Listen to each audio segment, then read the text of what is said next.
Cadet Sushnata Mukherjee, roll number 9531, DMET class of 2021 to 2025, would like to thank you for your presence today in this insightful session. It is with great enthusiasm that I welcome you to the 35th session of DMET Samvad. Today, we gather under the banner of Sailing into Sustainability, Crew Performance Matrices in the Digital Age of Shipping, a theme that resonates deeply with the evolving landscape of maritime operations worldwide. Good afternoon. I am Cadet RK Vaishya, roll number 9322, DMET class of 2021-2025, and today's co-host. DMET Samvad is a series of webinars that upholds the current issues and trends of both maritime and non-maritime sectors, establishing a strong bond between the esteemed and experienced alumni with the curious present-day cadets. This initiative of Sri Harsh Sinha sir and Sri Sachin Kumar Mahato sir, with the guidance and mentorship of Associate Professor Sri Ishwara Kishore sir, TMT Samvad over time has grown to greater heights and continues to advance even further. Talking about the modern era, which is defined by rapid technological advancements, the maritime industry finds itself at a crossroads of opportunity and responsibility. The integration of digital technologies is not only reshaping operational efficiencies, but also redefining the benchmarks for crew performance matrices. This webinar serves as a platform to explore how these advancements are steering us towards sustainable practices while optimizing crew management strategies. As we navigate through this session, we will delve into innovative approaches and practical insights that promise to elevate standards in the digital age of shipping. Now, I would request Associate Professor Sri Ishwara Arun Kishore Sir, DMG class of 1997 to 2001 Sir, to give today's welcome address.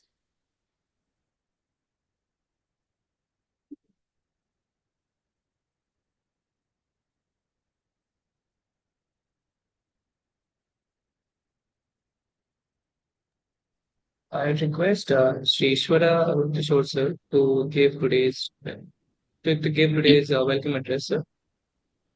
yeah. Am I audible and am I visible to you all? Yes, sir. Yeah, okay. Very good afternoon, respected Atul sir, Senior Director at BSM, and the dear cadets of DMD Samvad and the DMD Club. Thank you very much for the first session of the DMD Samvad on the DMD Club Gateway. Sir, they have the cadets have very clearly introduced actually what is the purpose of this particular DMD Samvad. It started in 2019 and 20 actually primarily due to COVID, when the cadets were confined to their homes, and the only way of interaction was online. So during that time, we realized the potential of the reach and the ability to connect with alumni who are positioned at various parts of the globe very conveniently.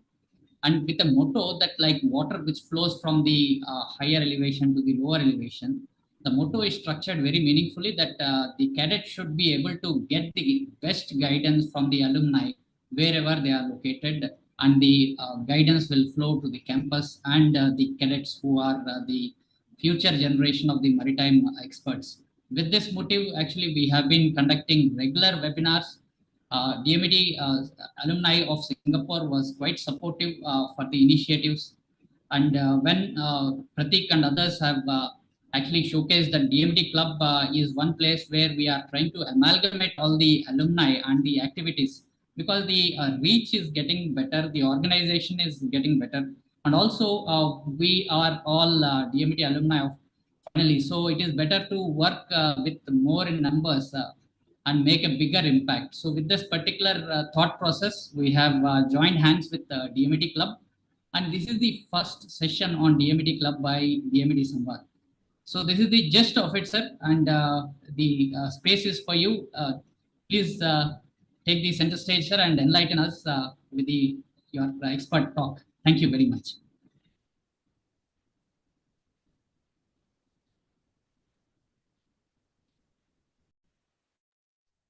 Thank you.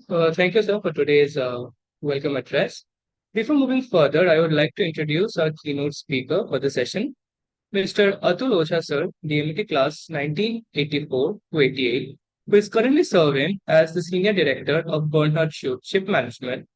Mr. Ojha has extensive experience as a Senior Superintendent, Fleet Manager, and Fleet Director, specializing in gas and chemical tankers. He has worked in this industry for numerous years and brings a wealth of experience from his tenure in esteemed companies such as the Great Eastern Shipping, British Petroleum, Anglo-Eastern, and Mitsui O.S.K. Lines.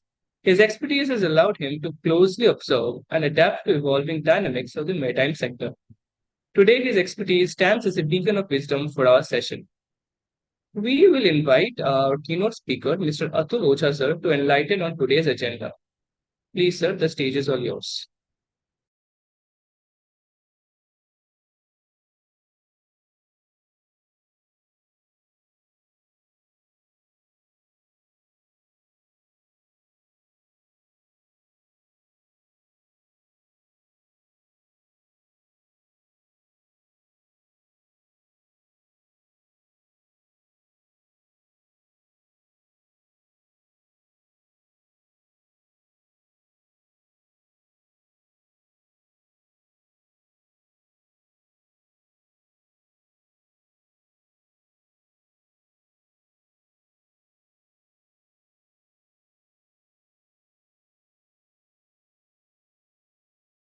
Uh, Welcome, Atul Ojha, sir. I think there has been some connection issue.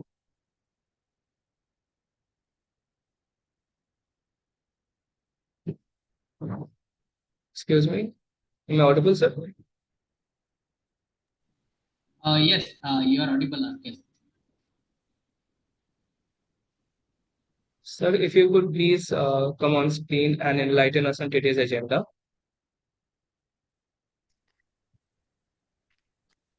Actually, what is happening? Can you hear me? Okay. Yes, please. Some technical glitch. Looks like the host was not allowing me to enter the. Okay. So very briefly, thank you for the invitation. And can you hear me? Everybody can hear me? Yes, sir. You're audible. Loud and clear. So thanks a lot for inviting, and it's a very good idea to connect with the place from where we have passed out. Just a small correction that I'm 1983-87 pass out. So looks like from wherever you got the data is a bit, so you can correct it. And so you've already given my rundown on, we sailed in Great Eastern and Anglo-Eastern. It used to be called Denham's, which was later taken over by Anglo-Eastern. And then we joined ashore with the company called V Ships, and then gradually moved on to Bernhard Schulte Ship Management in 2004. So worked in various ranks, currently working as a senior director in operations at BSM Singapore, mostly related with technical and operational management of the vessels. So that is a basic profile. And I spoke to Mr. Raghav, who was corresponding with me about the today's session, and he gave me, there was a brief talk. He was telling me that the cadets will be very interested to know what should be the future in the digital age of shipping in the next 5 years, 10 years, what all changes are going to happen. So I have a very brief presentation, which I have made with the help of some of my colleagues. And if you don't mind, then we can start with the presentation. Yes, sir. First time. Okay.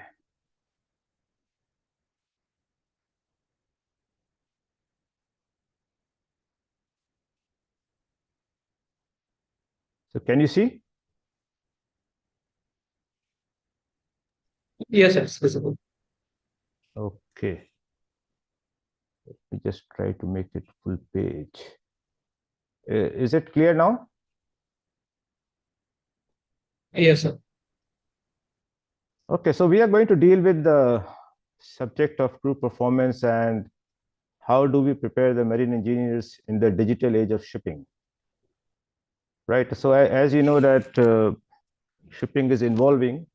So I mean, traditionally, when we joined ships after passing out from DMET, was a basic, I mean, the engineers are basically in the engine room, and the engine room is comprising of main engine, generators, and various other machinery supporting the operational ability of the main engine and generators. So, power generation, electrical power generation, propulsion. But gradually, as we moved out and when we came ashore, there are a lot of digitalization happening in the shipping, and all the things which was done by paper earlier. Like when I was a new superintendent out of ships, I mean, when we went on the ships, we were mostly filling forms for everything. So it was all papers. You fill up the forms, and the forms are then sent to the office by courier. This practice continued for a fairly long time. When I came ashore, also similar practice was there. But roughly around, I can say around 2005 or so, we saw that all the forms are being digitalized, and the monthly mail packet which comes from the ship to the office is now coming by email. So all the monthly mails and a lot of couriers which used to come from the vessel stopped, and it became only emails and various data and forms coming in the form of Microsoft Word and Excel and PDF files. Gradually, we moved beyond that, and now there are systems where we are able to see exactly what are the performance of the equipments installed on the ship. So things are changing very rapidly, and when a chief engineer on a ship fills up a form, we are able to see it through the computer systems. So we have come a long way from filling up paper forms to the forms being digitalized, and then now we are able to see a lot of things real time. So going forward, we can see that the future is heading towards real time technology, and the data, there's a big focus on data, the quality of data, how efficiently the data can be transferred from the ship to shore, and then how do you use the data further for the smooth operation of the ships. So this is a big change, and while this big change is happening, side by side, as you know that there are a lot of the global warming and climate change is another big issue which is rampant and being dealt with all along the industry. I mean, it has become political also. So as you know that all the big leaders talk about global warming and climate change. So it has come into shipping also.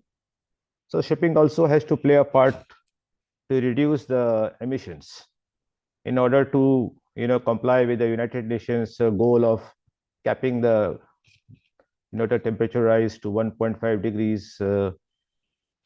So going forward, in the engineering side, the two things which will be very important is what kind of fuel you will use to reduce the emissions, basically carbon emissions, and how you will digitalize and use the real-time data. So Internet of Things, artificial intelligence, all these things are going to play a very big role. So in summary, what we are trying to focus that how we can prepare the cadets or engineers who are working and doing studies and hoping to come and work on ships to use all this information and education. So obviously, we cannot start all these things straight away when you come on the vessel.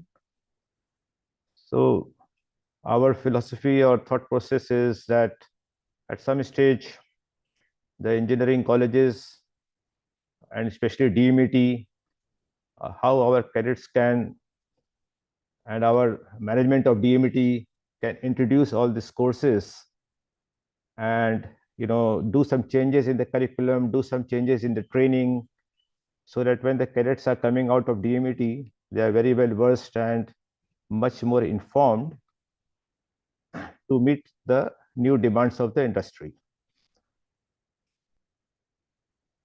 So we are going to today touch base on this topic of the seafarers. Very briefly, we'll see what is the number of seafarers around the world, then in India, and then what is the forecasting for the future. We are going to touch base very little on the Internet of Things, artificial intelligence, and other technologies being discussed. Also about alternative fuels, and then about the competency and performance of the crew, and what we think should be done at the college level to make changes in the curriculum so that our future engineers are very well versed with the new systems and they can perform better.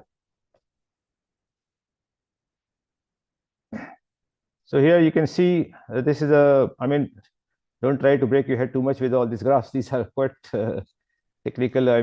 These kind of information we are using in our office, and various other shipping companies are using this data. These are all coming from the research of various research companies who do data management on crewing side. So what you can see here is, how many number of ratings and officers are presently working on vessels, and the data is from 2017 up to end of 2023. It shows you how much percentage changes in the officers and rating side. There was a slight dip during the COVID time, but now it is picking up. But still, we have some issues because of the war in Ukraine and Russia. Because Ukraine and Russia also, they provide a lot of crew and officers for the shipping. So there is some restriction, and there are some problems to engage people from that part of the world. So there is some kind of drop. These are the seafarers numbers from India. Okay, I've got both data for deck side and marine engineers, but we focus on the marine engineer side.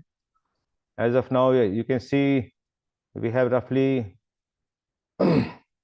existing, close to 50,000 marine engineers are provided from India, supplied from India, out of which roughly 5,000 plus, you can say roughly 6,000, 7,000 are the trainee marine engineers.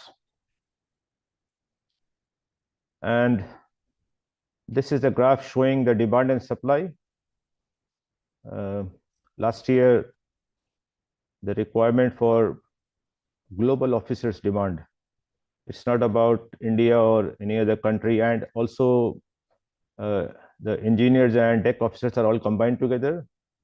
It is clearly showing you that roughly the 650,000 deck and engine officers were employed or available to join ships, and the demand was roughly more than 700,000. So there was a shortfall of roughly 60,000 staff, deck and engine combined together. So you can say roughly a shortfall of 30,000 engineers. If you take roughly 50-50, it is 30,000 engineers are running short. we think that going forward till 2028 or 2030, this number will increase slightly, but it's not a very big increase. The data shows roughly 60,000 going up to roughly 70,000 up to 2028. That is what is people are thinking, that in the next 5 years, the demand will increase slightly. So the shortfall will always remain.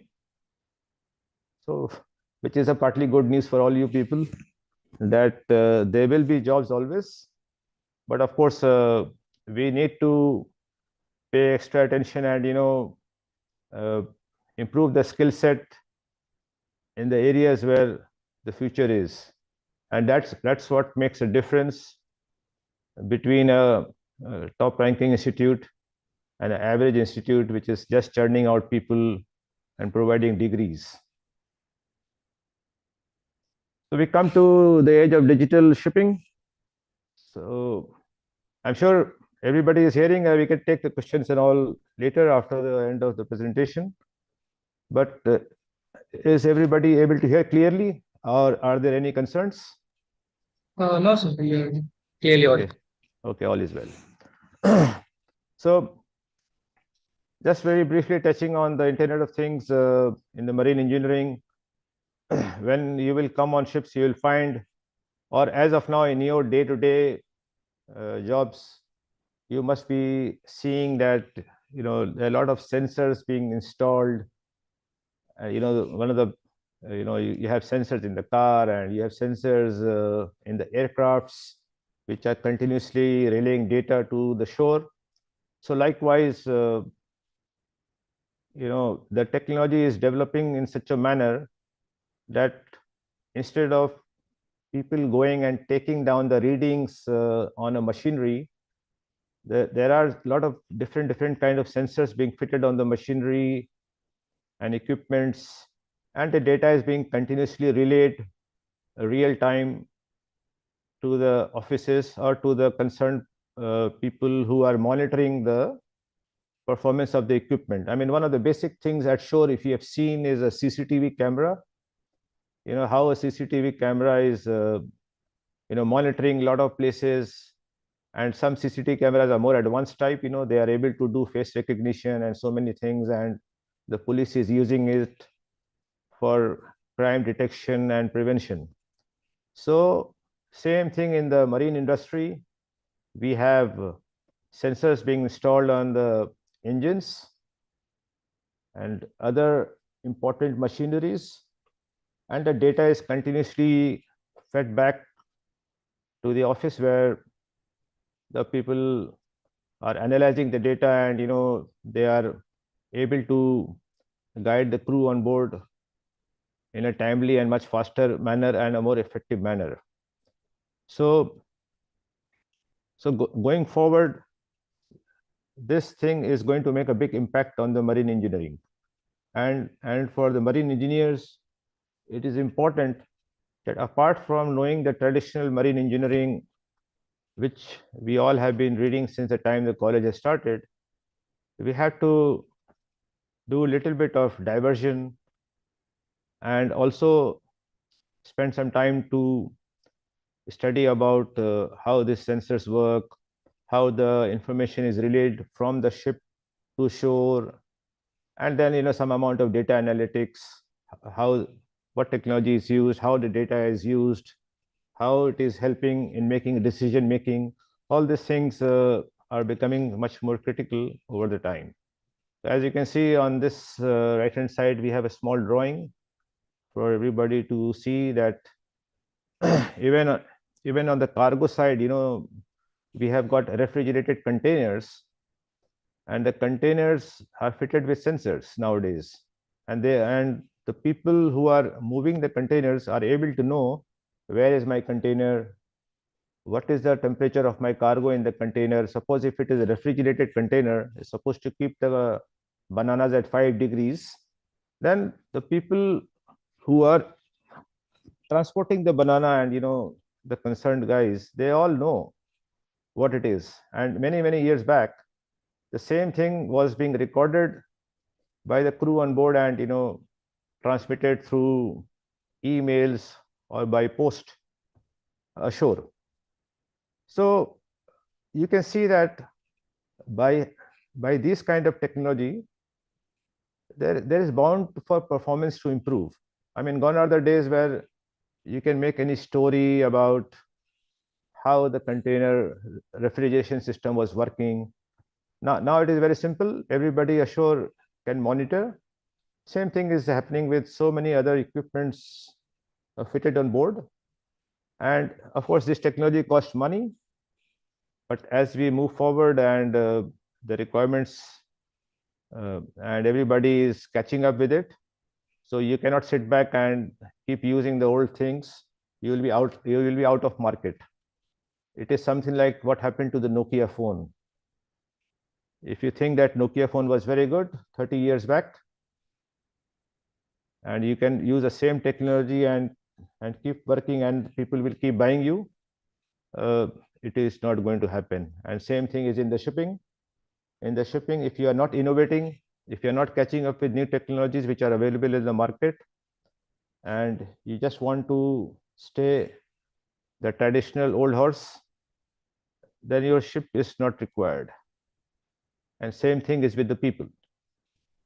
So with all this kind of things happening, the skill set has to change. So we have to get into learning what is data analytics, that is cyber security. Like as you know, all the computers are now fitted with malware, preventive softwares, some kind of hardware locks. So all these kind of things we have to somehow see how we can include this in the curriculum, which will enhance our working knowledge when we step from the shore to the ship. I believe everybody is quite familiar with what is happening around with the artificial intelligence. The one of the most basic ones which you all use in day-to-day time, I'm sure you guys must be also using, is the Chat GPT. And so you can see how much difference these kind of basic technologies are making. And it is just a stepping stone. As we move forward, the artificial intelligence will get into too many things. And this is where the knowledge and understanding of artificial intelligence at the education level is becoming very important. As I was telling you that on the ships also, they install CCTV cameras on the deck, engine room, and so many other places where it can be installed without affecting the privacy of persons. And then, all this data is being transmitted ashore. And at shoreside, the people who are expert in artificial intelligence and the applications are using it to find the behavior of personnel, picking up on items and suggesting to the crew where they can work differently, where they can make a change to make the ship a safer place to work for. Same thing is happening in navigation, same thing is happening in engine. All the data of engine which is coming ashore can be analyzed using AI ashore, and it can give corrective actions very quickly and very accurately. Otherwise, the human beings, we cannot analyze so much of huge data from the ship. So on the ship, one of the basic data which is coming ashore is something called the noon report. Every noon, the deck side officers and the engine side engineers are recording all the data of engine as well as sea condition, wind condition, which in turn helps for the crew to take a decision how to operate the engine, how to operate the vessel so that the vessel can work smoothly go faster, burn less fuel, and be more economical and efficient in operations.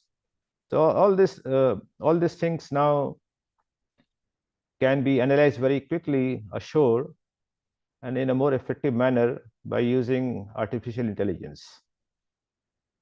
So we think that the present marine engineers should get opportunity to learn about artificial intelligence and get all the basics and a little bit of intermediate kind of knowledge, so that when they come on board, they are able to participate in much more effective manner, knowing all the pros and cons of this technology.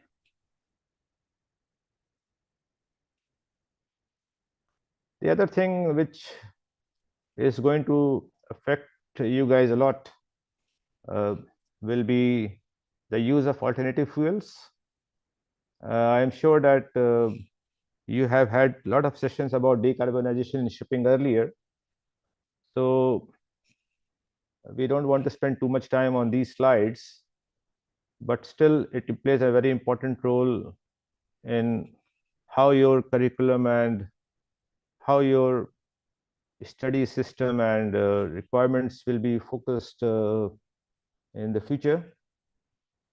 So without going into the science of how this is achieved, but what we have to understand is that the normal fuels which is being used on board, or I mean the automobile industry is also very similar, and you can see that nowadays a lot of electric cars are coming. Hybrid cars were already there for a fairly long amount of time.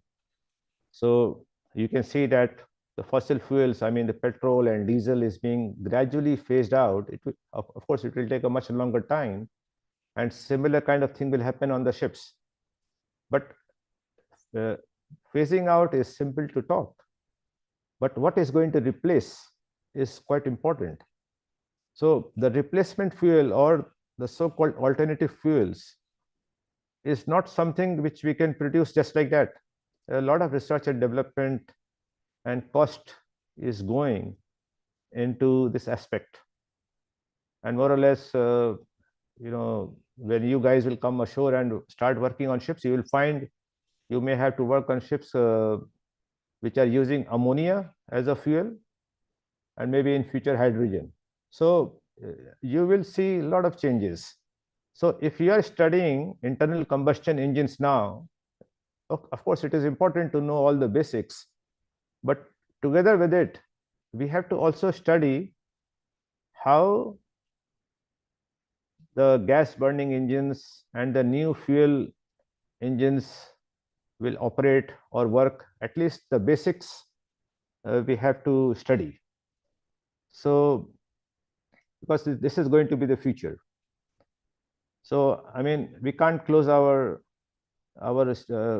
horizon of studies only to internal combustion engines or boilers. We have to think beyond it, and this is the area where you guys have to spend more time, and even our maritime industry and the training centers, as well as the top management in the education system, will have to think about how to implement these subjects into the course curriculum. Environmental regulations, as you know, emissions, this is becoming so crucial because every emission is being measured now, and there already you must be hearing about tax systems. So EU countries are already implementing tax on emissions. Gradually this thing will spread all around the world.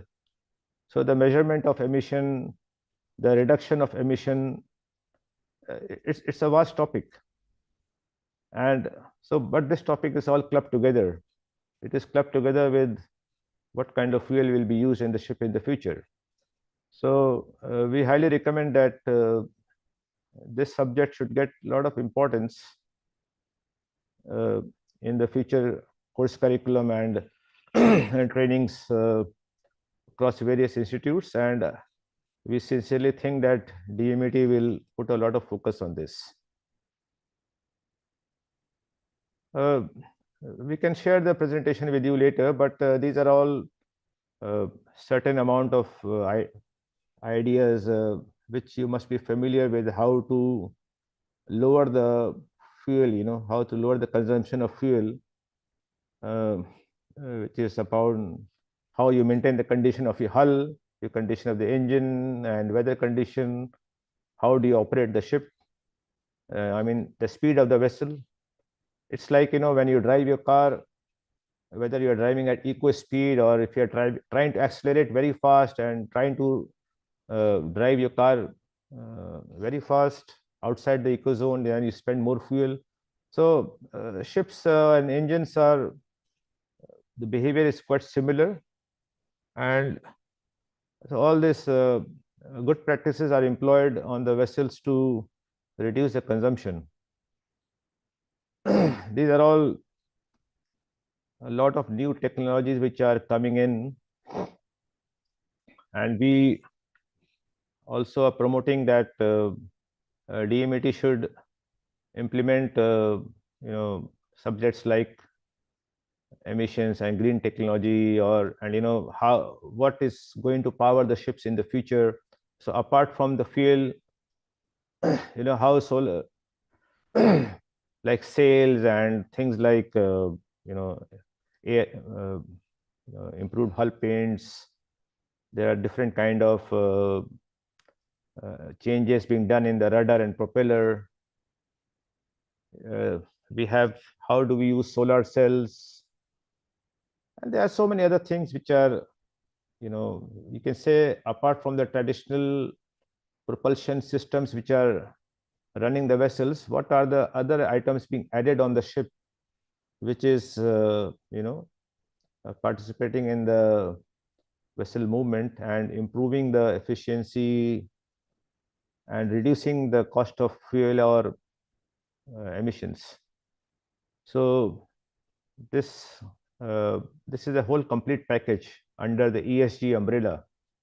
The alternative fuels being used, what are the new technologies which are being implemented on board ships to make the ship more efficient and reduce the cost, reduce the emissions and the consumption and the cost of fuel being used.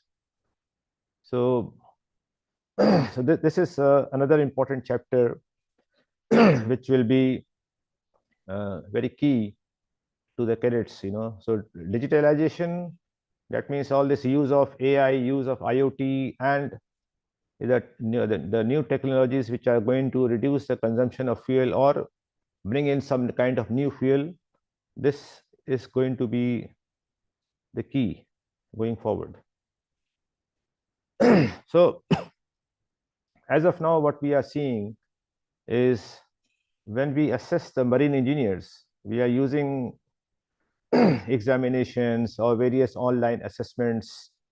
We check what is the experience at sea, what kind of license you have, where have you passed your engineering, and what kind of licenses you have.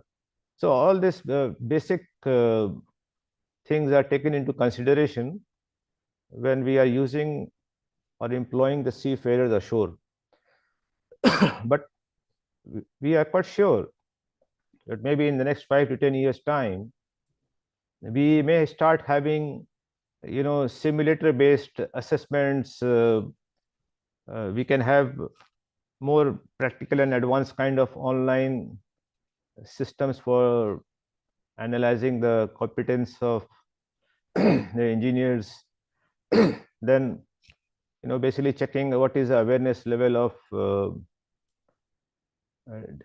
digital awareness, how good is your digital awareness, how good is your emission knowledge of emission, awareness in emission controls, energy saving devices. So the way we check out a candidate or analyze a candidate, evaluate a candidate in the future, for engineering employment on board may change drastically. And of course, we cannot run away from the facts that soft skill development has always been there, but we think that it requires a lot of focus now. With so much of data and so much of information available, how well you can communicate, and how well you can adapt to so many things and so much of information and systems available is will be a very key task. It's not only like 7 8 things which used to be there earlier. Now this thing is just multiplying very rapidly, and the good engineers will need to adapt to the rapid changes which are happening in the industry, and those changes will continue to happen even when you will go on board. So I mean, it's not that when you go on board the technologies will hang around like that. I believe the technologies are now rapidly changing, much rapidly than it used to happen earlier. So every 3 to 5 years you will find changes and you have to adapt. Future performance evaluation, that's what we were trying to bring to your attention, that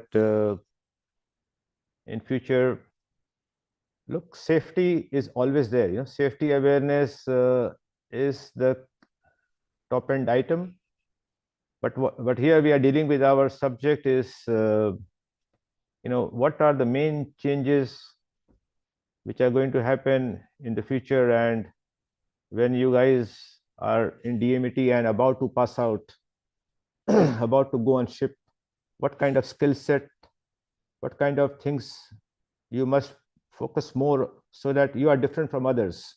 I mean, that is what we are focusing on, and that is what is our goal, to make the DMT engineers more relevant to the future. And so the digital awareness, environmental awareness, soft skills, and this ethical decision making, because as you know that these things exist in shore also. How people are interacting when you're going to different offices to get your jobs done. Similar kind of things are happening on the ship. When the ship calls ports and you're dealing with a lot of people ashore, you're dealing with your own people on the vessels. How do you deal with them? So ethical policy, ethical decision making is very important. Ethics comes and plays a very big role. So we sincerely request our cadets to follow all these things and not fall into the trap of favoritism, nepotism, and so it has to be skill based and value based. So please focus on these items. Take your time off from the normal studies, whatever you do, and try to focus also on the digital awareness and how you can improve your knowledge on emissions and emission control, and so many other sustainable practices being introduced in shipping. I think a lot of data is available on the internet, but you need to find some time to go through all this. So through our cadets and through our institutes, DMET and the management of DMET, we are hoping that in the future, all this greenfield technology, digital literacy, and the data analytics, the use of simulators and emission monitoring systems, all those things, how we can try to inculcate in the course curriculum of DMET and various other training sessions, so that our cadets can very easily step ashore and adapt to the maritime industry, which is prevalent now, and ready to change and go into the future. One of the other things which we are trying to stress is that how as a student you can collaborate with the industry. So please discuss with your professors and the management team in the college to check, is there any possibility of getting internships in the shore-based companies where you can go and see how the people are functioning in the office, and also the manufacturing and service industry related to shipping, including the software companies. If you need some help, we can also try to see how we can assist you, because it has to be done together. We will try to also collaborate with Dmet and see how we can assist you guys. But these are the few, these are the key points which, if introduced in a very effective manner and right from the beginning when we start the courses, and of course it is an ongoing process, whenever you join the vessel also you have to keep learning and keep improving on these technologies and innovate, get good ideas. That's what makes a difference, I would say, from a highly rated Dmet vis-a-vis if you are passing out from a normal place where the interaction between the alumni, the shore side and the college is not to the level what we are trying to achieve now with this Dmet sessions, which I believe will be a regular feature, and a lot of knowledgeable people will come and share their wisdom and ensure that we churn out the best brains out of Dmet. Of course, all this comes with a lot of challenges, and one of the most important challenges I have written in the bottom, which is cost and training. Nothing is free, as you all know. The cost of development of all these things what we are talking is actually one of the most challenging part, that why these things do not come so quickly in the shipping. You'll find in the airline industry or other industries ashore, a lot of things get implemented in the start, and one of the last places for it to come and become a permanent feature is shipping, because the shipping operations and business runs at very low margins. A business cannot sustain if it is not making any profit, and it is important that all the new developments happening should be able to generate sufficient amount of revenues for the shipping industry to offset the cost required to implement a new technology and train the cadets and engineers for the future. So, this is one of the important challenges everybody is facing, this challenge. But yes, it does not mean that there is no training and no development. It is happening, and you will also get your D opportunity. At the short side, as you all know, that the AI has to still improve and get more matured in the shipping. As of now, the engagement of AI is not to that level, but it is increasing every day.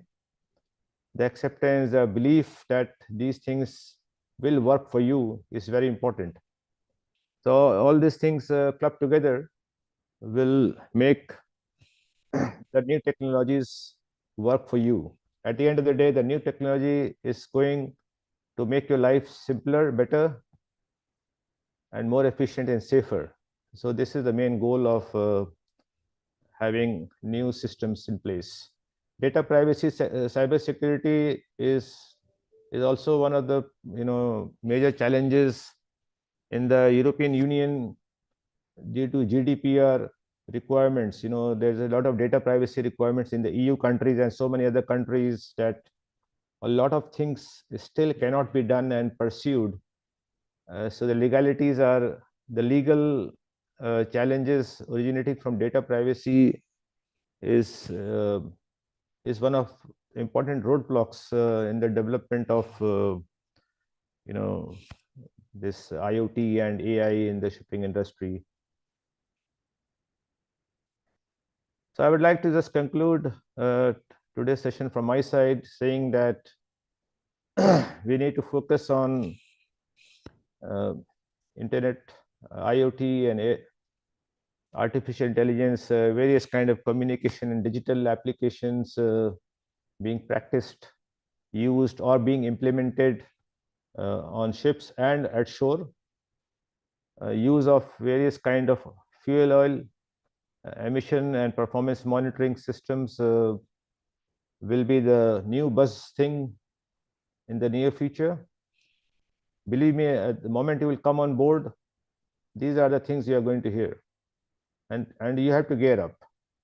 And the only way to gear up is to have some kind of course curriculum or some kind of education outside of the spectrum of the normal courses what you people are doing in every semester. Of course, these are the rest of the things. Risk management and soft skill development has always been there, but the style and the systems are changing. So we suggest that there should be some focus in the college to improve the knowledge of how to see the risk, how to analyze the risk, how we should be handling the risk. All these things plays a very important role.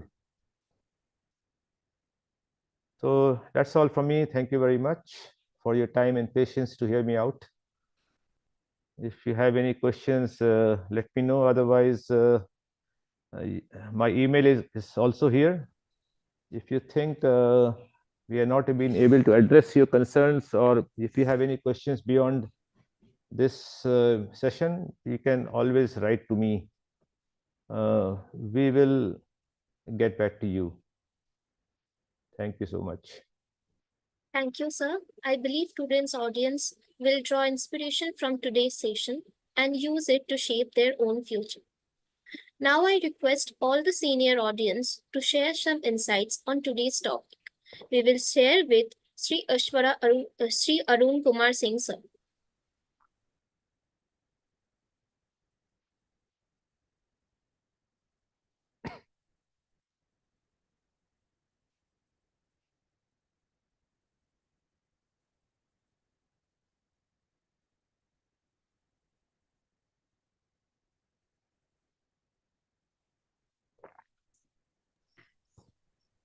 I believe there is some technical issue.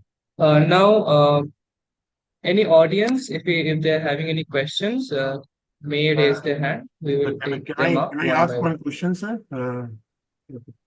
Yes, sir. Yes. Yeah. So, Atul, sir, I have a question. Recently, it's like 2 weeks ago, Uzbek got a permit to run their chief engineers remotely. So DNV just gave them permit to now. So what is that? What can be the impact? And that is due to AI only, if we believe. So Sorry, what is long-term impact? So sorry, can you repeat what you were saying? yeah, the question is, Uzbek just announced that they have got a permit to allow chief engineers to work remotely on their latest vessels. Okay. So I mean, that is something the cadets should be worried about, because AI is taking over their jobs. I think not necessarily. I mean, I suggest not to worry about all this, because this could be a part of the autonomous ship projects, where there is a plan. A lot of shipping companies are thinking that how to automate the shipping and run the ships with bare minimum crew or no crew. All these things are being worked upon, but as of now, this is only limited to the coastal river vessels, which is plying in Europe in the rivers, because there are a lot of other complications and regulatory requirements which will not let these things happen so quickly. But yes, I mean, it can be something for the future, but this future is a bit far away as of now. So Like, you don't can we have. give a ballpark number, like how far away? Because RK will be a chief engineer 10 years down the line. No, So I don't see it happening in the next 10, 15 years. It may happen in the coastal shipping, as I told you. There are a lot of small vessel movement in the rivers, in Europe. There, people are thinking that they should run ships, smaller vessels in the river between ports, which are two ports which are very close, and do some trial run and see whether we can run with very less crew or no crew. But till now, it is not a plan for ocean going ships, because ocean going vessels where you people will be normally employed is still, I mean, a fairly long way ago. I don't see it happening in the next 10, 15 years. thanks for the answer, sir. Atharv Tripathi has a question we can ask.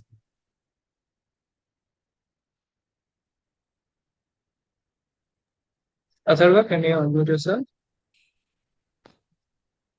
Or you can write it down in the chat box as well.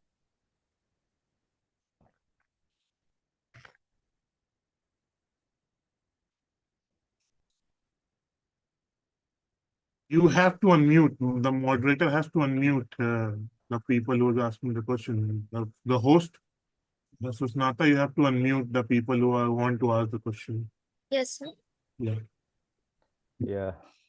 Mute Arun, sir. So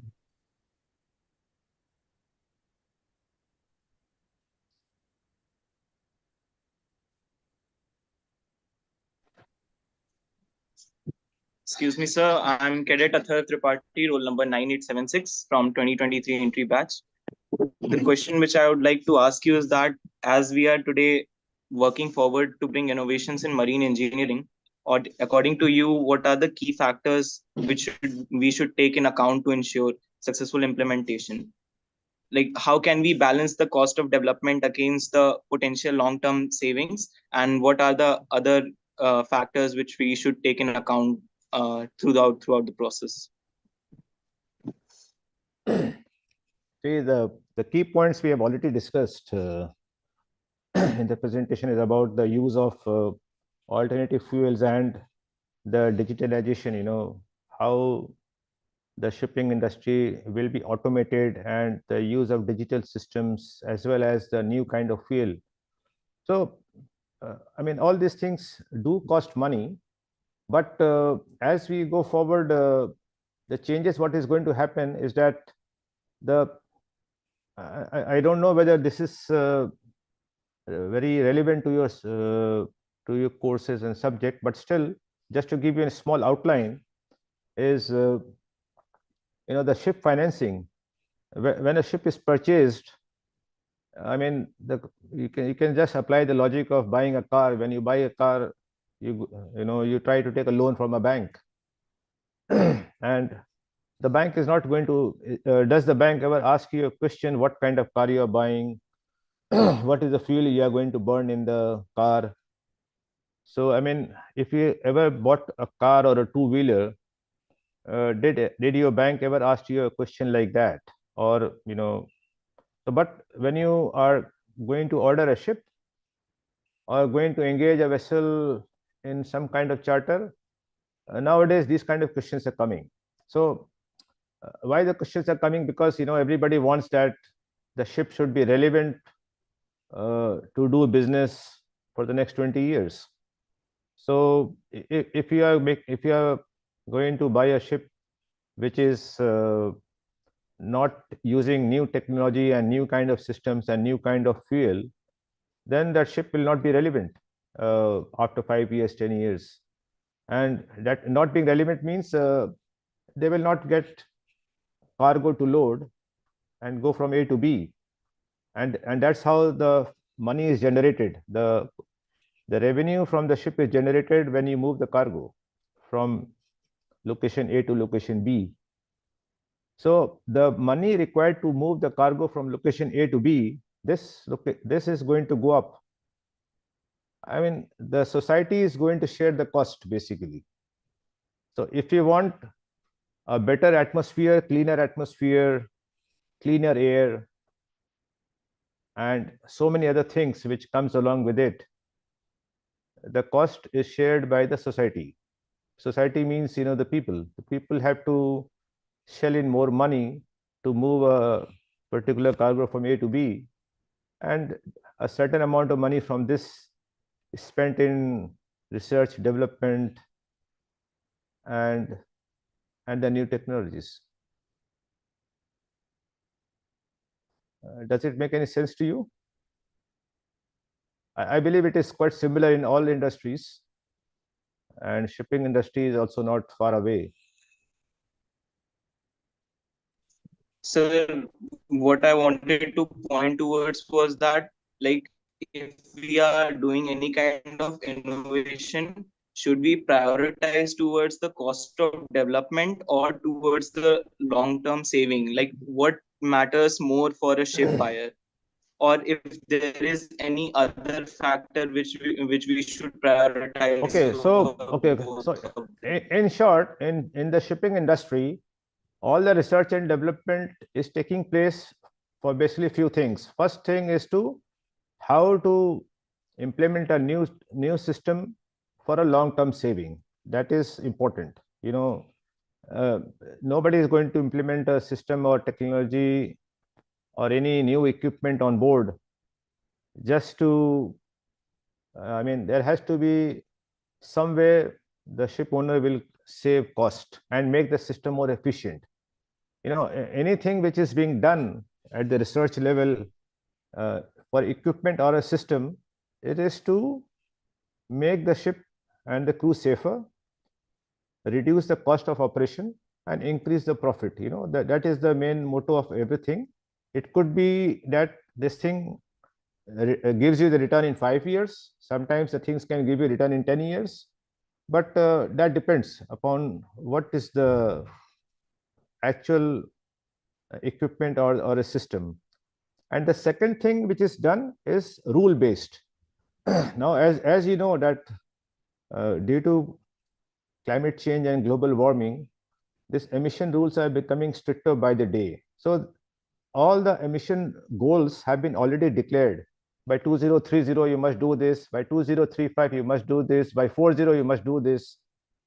So that the research and development is working very hard, you can say round the clock, to bring out new technology which is cost effective, easy to implement, and make the ships comply with the new rules and regulations by the timeline projected by the IMO. So these are the two things happening. I mean, and they are happening side by side.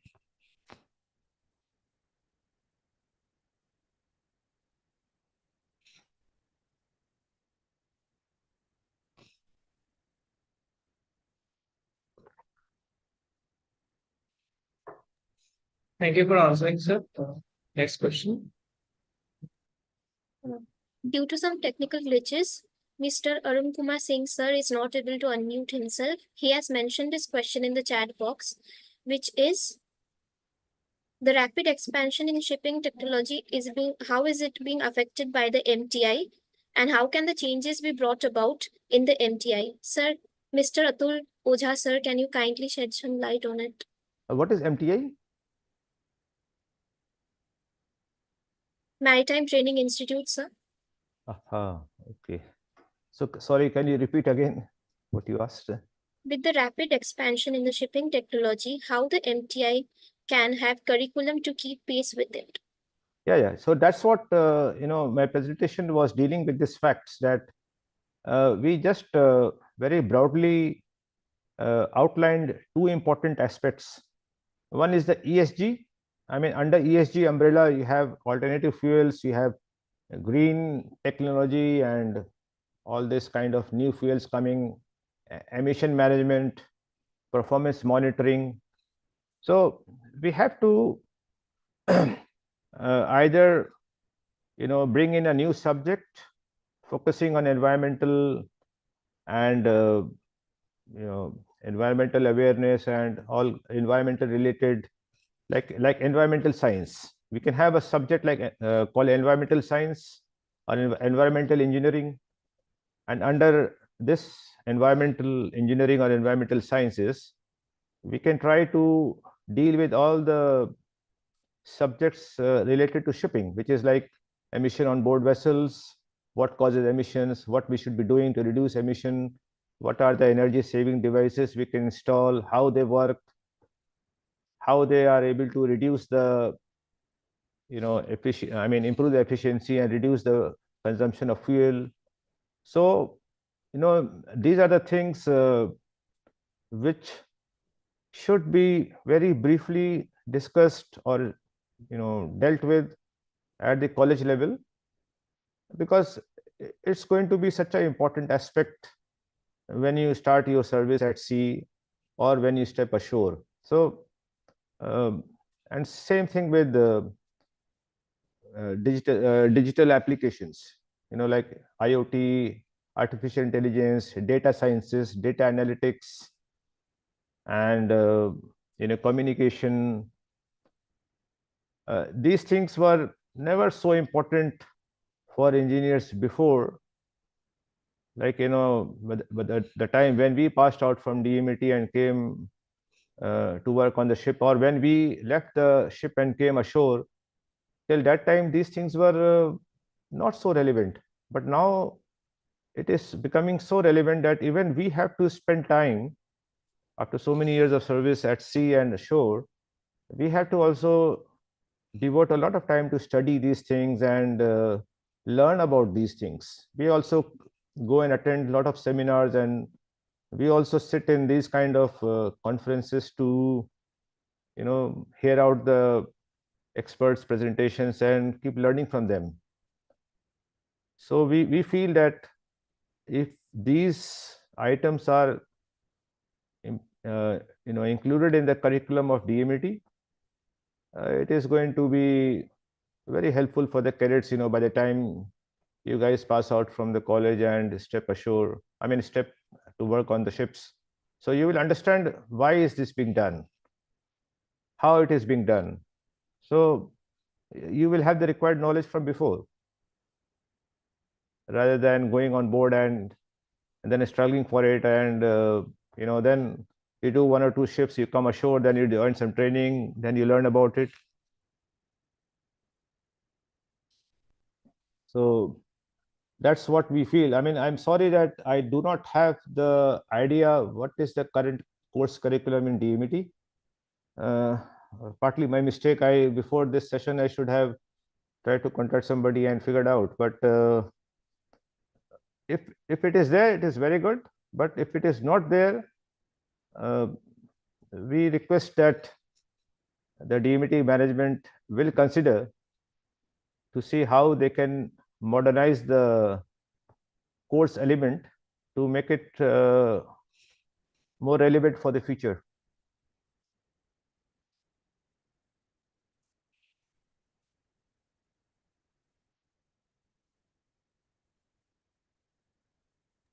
Thank you, sir. Now I would like to request Mr. Jignesh Chaudhary, sir, to ask his question.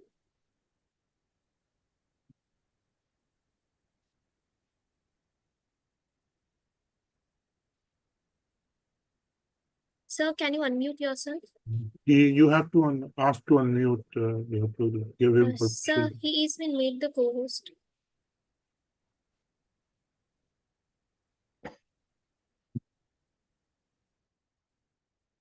Hello, am I audible? Yes, sir, Yes, you're yes. audible. Yeah, we can hear you. Yeah. So my question is more around digitalization and AI. You talked extensively about it. So right now most of the departments on in a shipping company, they work in silos, say manning or technical department and everything. But if we are to implement digitalization and AI, we would want a centralization of data.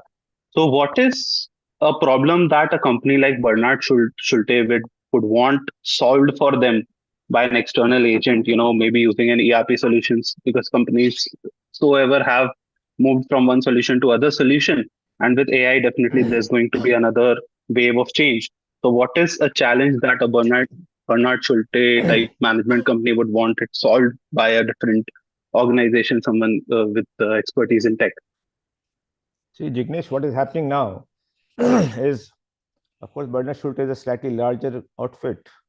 The problem will be more to do with a smaller company, because a smaller company will try to do all these things by hiring a larger outfit or a third-party service provider.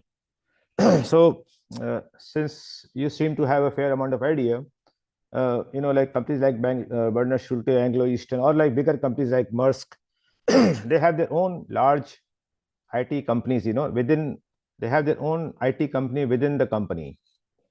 So the IT company develops the software, and so they have a huge servers and everything to collect all the data from the ships as well as the offices, and then they analyze the data, and they have various tools to analyze data and come up with what all specific instructions they have for the crew or for the guys in the office. But if you take a smaller company, the problem is that they have to compromise on their data. The data of that company will now go to a third party service provider. So that's what I was trying to tell you, that in Europe, till now you can see the AI and this anything to do with data is not doing so great as compared to Asia and other countries, simply because the EU GDPR data privacy requirements are very strict. So I give you one simple example. Every ship has got too many manuals. Every company has got too many manuals for technical operation manual, marine operation manual, safety manuals. All companies have this, whether it is Bernard Schulte, Maersk, or any company. Every company has got these manuals. Now, I may say that I will give these manuals to one in-house IT company which is using artificial intelligence to, have a very high-speed system. If I want to check something in the manual, very quickly, the manual will help me. Or so many forms are coming from various ships and various people in the office. So how to analyze the data of so many forms coming. If it is an in-house company, or if the company has got very strict data privacy rules and all that, you can use AI for analyzing the data. But the moment there is a problem where data can be compromised, then this risk is there. So I mean, these are the very big challenges, and that's why the AI is not still picked up to the extent it should have done. But as we move forward, there will be solutions. There will be stricter rules, how to manage the data, how to, for example, wherever you are based, you are making so many telephone calls and receiving calls. So that data, somebody has the data, right?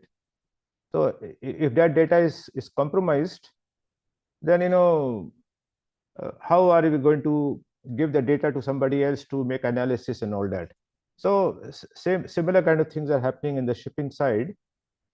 But these kind of things have to mature. So all the small gaps what we are finding, there is a planning or a process to use AI to do the performance appraisals.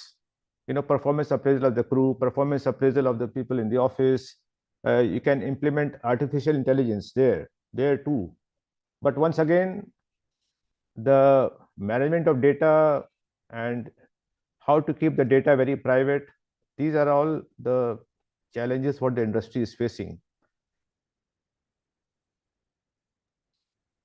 That definitely answers my. If you see Bernard Schulte, not that I'm marketing Bernard Schulte, because I'm working here for last 21 years. Bernard Schulte has got a very big in-house company called Marriott's. Now this company is based in Cochin, and they're fairly big. By the size, they have around 1,000 employees. And a couple of years back, they purchased one AI company. They purchased one startup involved with artificial intelligence. And now this team, which is already in the team of our IT company, they are already applying artificial intelligence in too many things to try. But of course, the technology is very new and not so matured, but at least it is heading in the right direction.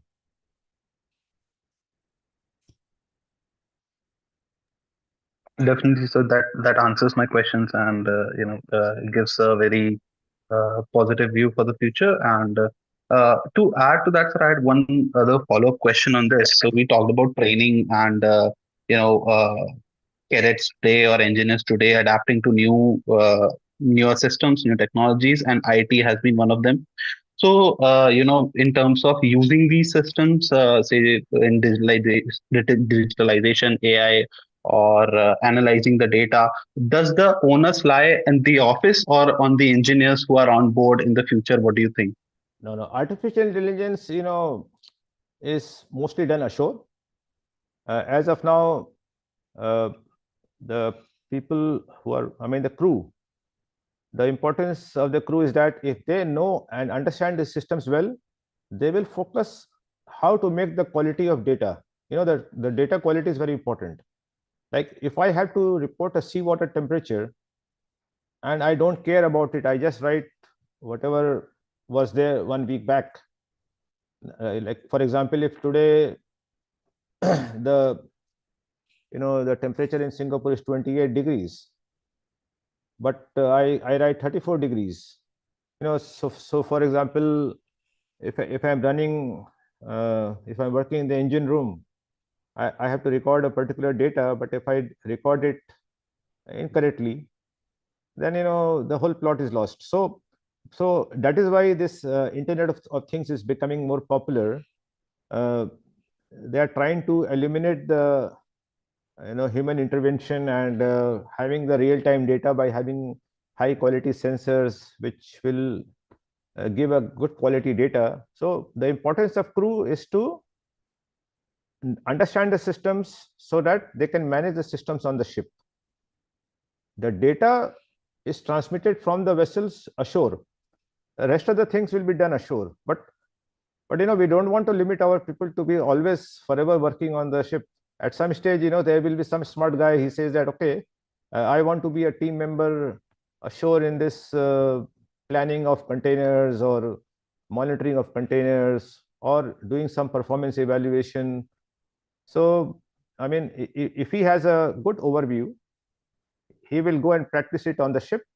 And then, at one stage, he comes ashore and then he manages it in a more holistic manner. So I believe that knowledge will be well used all the time. It may not be fully effective or implemented in the pockets where you are working, but as you grow up, it will be very helpful.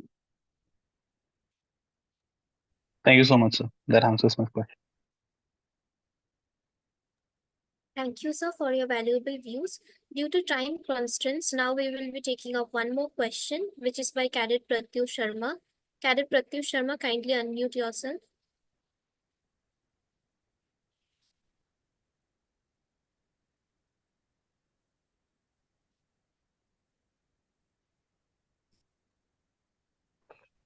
Good afternoon, sir. I am Cadet Pratyush Sharma, roll number 9711, 2026 batch, sir. So my question is, could you share an instance during your career where digital technologies notably affected crew productivity and safety, sir? And if so, were these effects positive or negative, sir?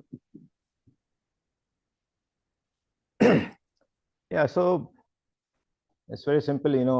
In our work frame, we are using live sensors and we are getting the real-time data of engines coming to the office. So we are able to intervene, or we can say we are able to guide the crew very promptly when it comes to any engine related problems, because nowadays what is happening that we have got so many sensors fitted on board, and every time these sensors are relaying the data is coming to our office servers, where it is designed, or the software is working in such a manner that it is letting the engine performance, and if there is any major deviation or something is going wrong, it also alerts you. So we are using these alerts, and mostly at this stage we are using all these alerts and our own manual intervention to read this data to alert the ships, so that way we are able to prevent any major incidents happening, or if continuously some trouble is going on, it can it can affect the machinery to an extent that the machinery is unfit for use. So yeah, we are using all these kind of things already. These things are very much in use for a fairly long time, but it is just the technology is getting matured, and the alert and warning systems are being improved by virtue of improvement in the software. I mean, earlier the data is coming. What happens when the data comes? The data comes and gets into some place. Now, the second stage is that you can see the data. You log in, you see the data. And then at the third stage, there is something which is analyzing all the data and finding out where something is not right. Many times you can do it yourself, but sometimes you simply cannot do it yourself for everything, because you're one person doing so many other things. So the use of AI and similar technologies are helping you to provide you with alert and warning systems, which you can use to alert the vessel that, look, this is the area where something is going wrong, please check this, please do something. You can alert the vessels, and then the chief engineers or the captains on the ships will hear you out and implement those things, and you may prevent failures and major incidents being happening. Somehow or the other, everything is related to safety. I mean, if you have an engine problem, it can create an unsafe vessel. So if we are able to find out problems on time and fix them, we can prevent a lot of unsafe activities and make the ship more efficient.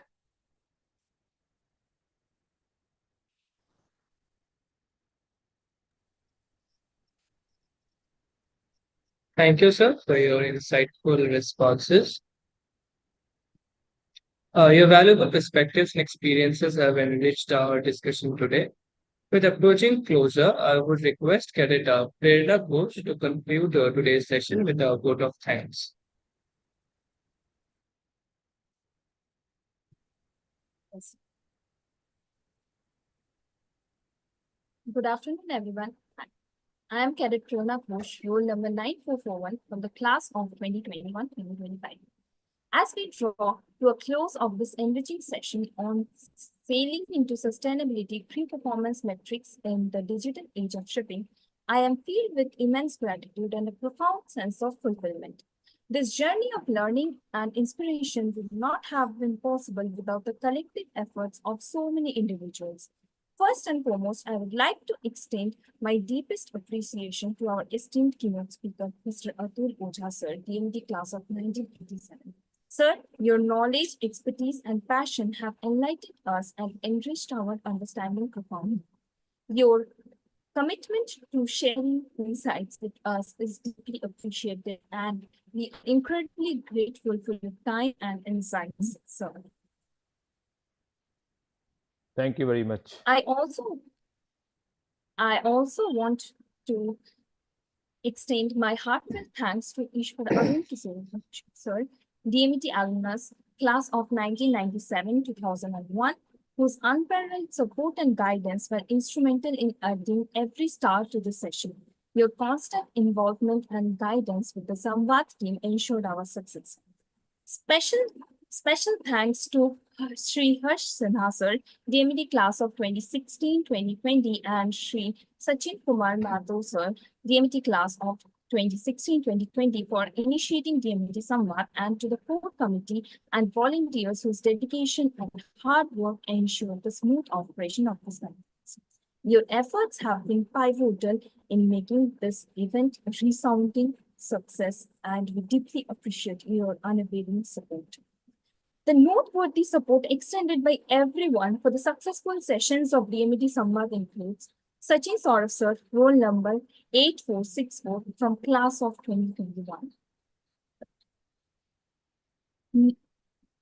Mohammed Farhan Akhtar sir, roll number 8657. Kumar Sambhav sir, roll number 8647. Kartik Kesari sir, roll number 8640. Abhishek K. Sahi sir, roll number 8552 from class of 2020. Prashant Kumar sir, roll number 9154. Pratik Raj sir, roll number 9156. Radhika Kumari ma'am, roll number 9164. S. Alfred Trinity sir, roll number 9191. Saigit Datta sir, roll number 9200. Sayyid Umar Khalid sir, roll number 9247 from class of 2024. And then my batchmates include Cadet Anna DM, roll number 9311, Cadet Arkya Vesha, roll number 9322, Cadet Piyush Ahirwar, roll number 9430, me, Cadet Raghav Dhaka, roll number 9446, Cadet Rustam Raj, roll number 9466, Cadet Shushmita Mukherjee, roll number 9531, and Cadet Yash Mukherjee, roll number 954. Last but the most important, I would like to thank the juniors who have been working tirelessly to make today's session a success.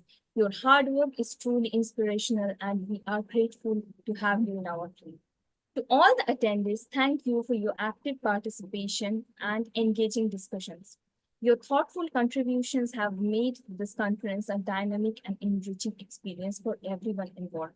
Once again, I extend my heartfelt thanks to everyone who contributed to making this session conference possible. Your dedication and contributions have made lasting impact on all of us, and we eagerly look forward for future opportunities of learning and collaboration. Best wishes to all. Thank you. Thank you. This brings us to the conclusion of today's DMT Samvad session, which was highly riveting, and I am grateful that each one of us got to know the life experience and insights of Mr. Atul Ojha sir, who will help and guide the cadets not only in the maritime field, but rather in life. Before ending today's session, I would like to request the dignitaries to accept the breakout room invitation for a photography session.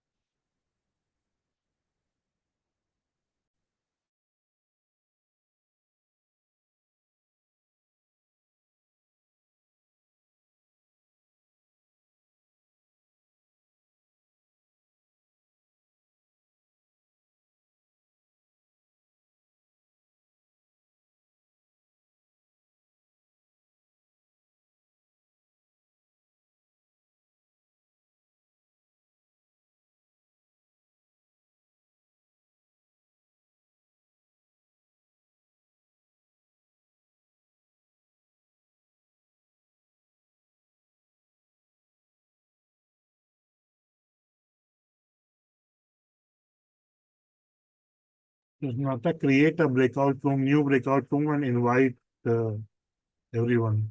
Yes, sir, I'm doing that. Okay. And for everyone, and we won't be ending the meeting soon, so it will keep on continuing even after the guest leave. We'll have some discussions. So all the DMT club member, you can wait, and we'll just try to figure out few problems that we always do every Sunday. So we'll have after the breakout session, we'll continue with the tutorial meeting. Thank you. Thank you, Ojha sir. This is Prateek. I'm 2011 pass out. Hardcore techie. So It was amazing session. Thank you. Thank you, Pratik, and thank you everybody for the patience to hear me out. If you Just have any initiate further the- questions or anything, please contact me on the email ID given. Let me know if you're facing any problems, Susnata. What I'm saying that, are you able to hear me? Yeah, we are able to hear you. Just Yeah, so creating a breakout room so that you can actually enter and have a photograph with the committee. Okay. Committee. Just give Okay, us- no problem. I'm just hanging around. Yeah. No problem. Okay, thank you, sir. Thank you. Thank you.